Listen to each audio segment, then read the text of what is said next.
Mga kapatid, without anyone asking, trip ko lang magsabi-sabi dahil nakita ko sa pagbabrowse ko kanina si Johnny Abarrientos. Sa edad niya ngayon, ilan taon na ba siya? 50, may 50 na ba siya? Mahigit? Eh kung maglaro ay, oh, so awesome. The passing lanes, pagdadala ng bola, the composure, tapos hindi pa rin siya matapalan ng mga mas malalaki sa kanya. Sobrang idol ko kasi yan eh. Bigla ko na namang naisip yung aking all-time na kumubuo ako ng all-time Gilas lineup. So 12 man roster lang siguro yan.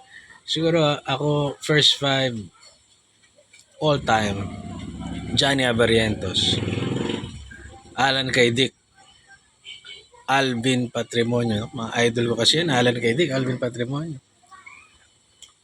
Uh, Power forward ko. Lalagay ko na lang sa power forward ko si, hindi ko siya masyado nasaksihan maglaro pero sobrang galing daw, si El Presidente. Mon Fernandez. And yung 5 ko si Junmar Fajardo. Second 5,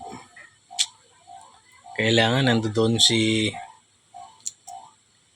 Jason Castro, Jimmy Alapag, ilalagay ko eh. O for the sake of lineup na lang, sige, dalawa na lang sila, Jason Castro, Jimmy Alapag. Nahirapan akong isipin yung tres, pero Danny Sigel siguro. It is a toss between Danny Sigel, ilagay ko na rin doon Rani Del De Ocampo, and The Rock, si Taulava. And then siguro sa yung dalawa ko, sure ball para sa akin doon siguro. Dapat may paano yan? May James Yap pa. May Cyrus Baguio.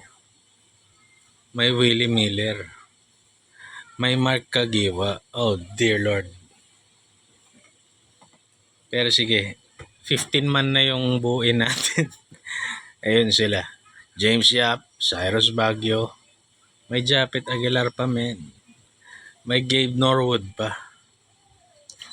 Paul Lee. L.A. Tenorio. Sige na, lahat na kayo.